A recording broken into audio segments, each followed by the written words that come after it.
नमस्कार, आदाब, सत श्री अकाल, जय भीम, जोहार। मेरा नाम है नवीन कुमार। अतीक और अशरफ की मौत से पूरा माहौल हिंदू बनाम मुसलमान हो चुका है उत्तर प्रदेश में। कानून और व्यवस्था को लेकर सवाल उठ रहे हैं।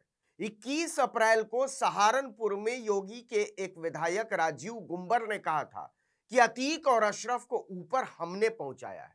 अब उसी सहारनपुर में मुख्यमंत्री योगी आदित्यनाथ ने बिना नाम लिए हुए अतीक और अशरफ को मारे जाने पर अपनी पीठ थपथपाई है, खुशी जाहिर की है, जश्न जैसी बात की है।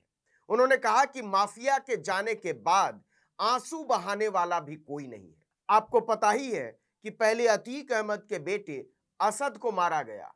अतीक उसकी मिट्टी में भी शामिल नहीं हो सका था और इसके बाद पुलिस की मौजूदगी में अतीक और अशरफ को मार दिया गया। योगी आदित्यनाथ इसी का शायद जश्न मना रहे हैं। अतीक और अशरफ को जिस तरह से मारा गया वो किसी भी सरकार के लिए शर्मिंदगी का विषय है। किसी भी मुख्यमंत्री के लिए जवाब देना भारी पड़ेगा।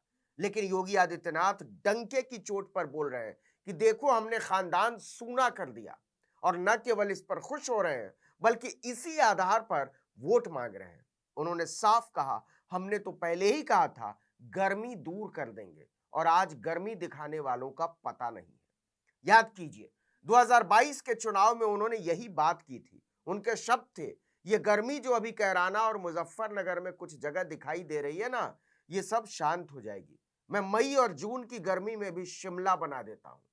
इसके एक दिन पहले योगी ने ट्वीट किया था, कैराना से तमंचावादी पार्टी का प्रत्याशी धमकी दे रहा है, यानी गर्मी अभी शांत नहीं हुई। 10 मार्च के बाद गर्मी शांत हो जाएगी। लेकिन सहारनपुर में योगी ने जो गर्मी शांत होने वाली बात की है, उसका साफ इशारा अतीक, अशरफ और असद की ओर माना जा रहा है। आपको पता ही है कि उत्तर प्रदेश में नगर निकाय के चुनाव हो रहे हैं। योगी आदित्यनाथ ने इसका शंखनाद सहारनपुर से किया है। उन्होंने सहारनपुर के महाराज सिंह डिग्री कॉलेज मैदान पर जनसभा को संबोधित किया।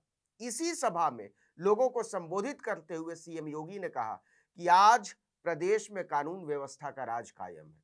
प्रदेश की कानून व्यवस्था आज पूरे देश में नजीर बन चुकी है। इस नजीर का इशारा समझिए। माफिया और अपराधी अब अतीत हो गए। आज यूपी में भयमुक्त माहौल है। उन्होंने कहा कि 2017 से पहले की सरकारों को सहारनपुर में दंगा कराने से ही फुर्सत नहीं थी। पहले नौजवानों पर झूठे मुकदमे दर्ज किए जाते थे, बेटियों को लेकर माता पिता चिंतित रहते थे, लेकिन आज भाजपा सरकार ने भयमुक्त वातावरण दिया है।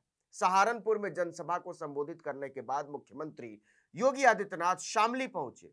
वहां उन्होंने वीवी इंटर कॉलेज में एक जनसभा को संबोधित किया और वहां भी बिल्कुल वैसी ही बात की जो उन्होंने सहारनपुर में की थी। उन्होंने कहा कि आज पश्चिमी उत्तर प्रदेश में कर्फ्यू नहीं लगता, आज कांवड़ यात्रा निकलती। आज दंगा नहीं, गुंडा टैक्स नहीं, बल्कि गुंडा टैक्स वसूली करने वालों की गर्मी शांत हो जाती है। उन्होंने कहा, मैं माताओं और बहनों का आभारी हूं जिन्होंने सुरक्षा की गारंटी की बात पर कमल के फूल पर मतदान किया। मैंने कहा था कि 10 मार्च 2022 को जब ईवीएम खोलेंगे तो कमल ही कमल नजर आएगा। मैंने कहा था कि गर्मी शांत हो जाएगी। वैसे भी मौसम बहुत सुहावना हो गया है। गुंडा टैक्स वसूली करने वाले न जाने कहां चले गए, कोई नहीं जानता।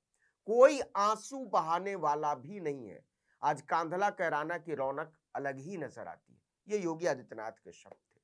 सीएम आदित्यनाथ ने कहा, याद करिए पहले शामली की क्या स्थिति रहती थी।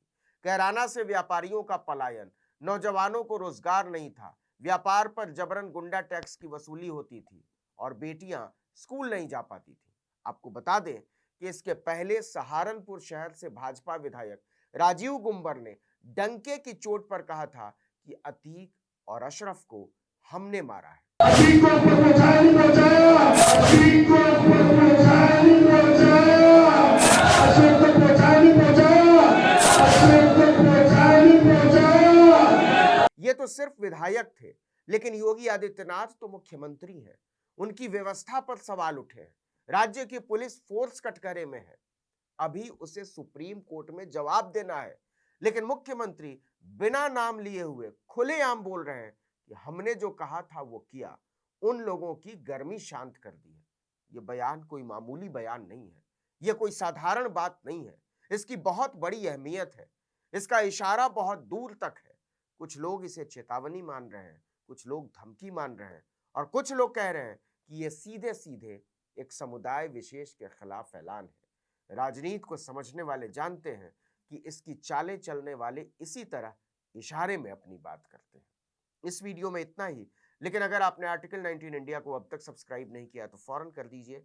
बेल आइकॉन दबाइए, घंटी जैसी आकृति, लाइक कीजिए और कमेंट करके बताइए हमारा वीडियो आपको कैसा लगा। यूट्यूब पर देख रहे हैं तो हमारे चैनल को सब्सक्राइब कर दीजिए, फेसबुक पर देख रहे हैं तो हमारे पेज को लाइक कर लीजिए, इंस्टाग्राम पर हमें फॉलो कीजिए और हमारा ट्विटर हैंडल है article19_India और मेरा ट्विटर हैंडल है नवीन जर्नलिस्ट। आप मुझे भी फॉलो कर सकते हैं।